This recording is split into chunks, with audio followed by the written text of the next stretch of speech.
باپ کے سامنے شفقت اور انکساری سے جھکے رہنا عزت کی بلندیوں تک پہنچا دیتا ہے۔ باپ ایک مقدس محافظ ہے جو ساری زندگی خاندان کی نگرانی کرتا ہے۔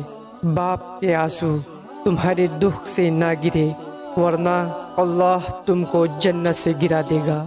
باپ کا احترام کرو تاکہ تمہاری اولاد تمہارا احترام کرے۔ باپ کے سامنے اونچا نہ بولو ورنہ اللہ تم کو نیچا کر دے گا۔ باپ کا حکم مانو تاکہ خوشحال ہو سکو۔ باپ کی سختی برداشت کرو تاکہ باکمال ہو سکو۔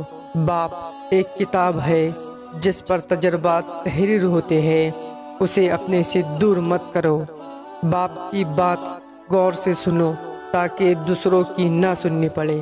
باپ ایک رحمت خداوندی ہے جو سدا سر پر چادر کی طرح تنی رہتی ہے۔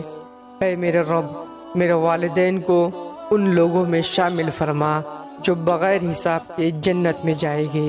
آمین یا رب العالمین۔